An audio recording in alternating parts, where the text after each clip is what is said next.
All right, here we go. Dr. Stephen Greer, welcome back. Famed researcher and retired emergency medical doctor who now heads a disclosure project and focuses on ending the secrecy around UFOs and UAPs. Welcome back to Vlad TV. Thank you. Great to be here with you. This is actually the first time we're face-to-face. I know. It's great. I've been wanting to meet you for a long time. Oh, yeah. No, last time we did it remotely, but I had to get in the same room with you. Yes, so here we are. I'm glad you could come too. Well, a lot has happened since last time. Oh, boy. So Trump created a new task force that's focused on declassifying federal secrets, including UFOs. Mm-hmm. And Representative Anna Luna is heading up this task force. Right. Have they released anything so far? No, and I'm not sure that Trump created that. That's been organized under the House Oversight Committee. Now, President Trump is wanting to declassify a number of documents and information, and everything is still under review from the White House point of view. The House Oversight Committee, because I personally have met with Ms. Luna and Burchett and had conversations with Representative Moskowitz and others. They have a task force that has a number of objectives. It's not only UAPs, other issues. I think the big problem I've seen in dealing with them for the last 2 or 3 years or so is that there's not a select committee with subpoena power, which they have to get. They've been blocked by some of the bad actors in the Congress. And number two, they don't have the funding for a specialized staff. So you need a staff of people who can become expert in this area. And if not, you're not going to be able to know anything. So my experience there is that we'll go in with briefing materials that's dispositive evidence and proof and firsthand witnesses.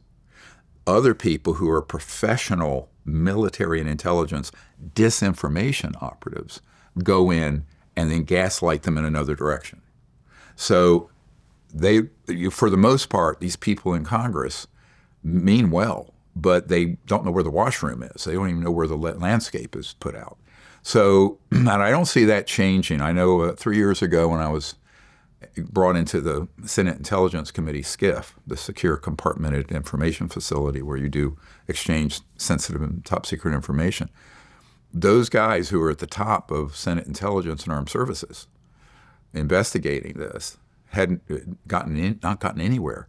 But the lead guy was told, you can spend 10 or 20% of your time on this. But his portfolio was oversight of CIA, NSA, National Reconnaissance Office. It runs all the secret spy satellites. I mean, come on. You need a staff, 20, 30 people who drill down on all the evidence and get to the bottom of it. So it's not muscled up to the extent it has to be. So what I say is that they have two pathways here.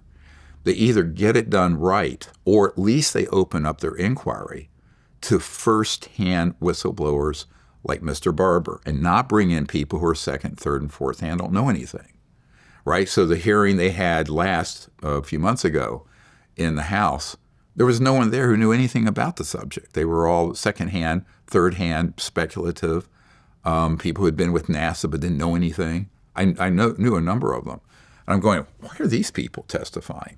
You want someone who's actually handled the craft, handled the bodies, been operational on a retrieval team, or even like Mr. Herrera, who came across this thing and almost lost his life by these thugs who said, look, we're going to mention this, you're dead. So now those are the people who need to be sworn in under oath. Now, the reason I say we have to have subpoena power is that if it's in the Congress, they can't force someone to come in, right, without a subpoena. They can invite people. But the really high value targets that I have on my list, they got to be subpoenaed. And then if they lie under oath to Congress, they got a problem. Now, the other pathway, which I think is more viable, would require executive orders from the president. And that would be under the executive branch and law enforcement. And law enforcement can compel without a subpoena. If you're brought in by a federal agent and asked about something and you lie, it's a felony, point blank. So the more efficient way to do this, in my opinion, would be the House and the Senate to investigate this, refer it to DOJ because it's criminal activity. We can prove that. And then DOJ assigns to whatever divisions people to go out and do a proper investigation and pull people in and interrogate them, and if necessary, get warrants, no-knock warrants to move into corporate locations and secret facilities that I have locations for, and they retrieve the evidence and proof. So that is something that could happen tonight if we could get executive orders from the president to do it. So that's what we recommend. There are 5 executive orders we've given to them, and we'll see what happens in the next few weeks.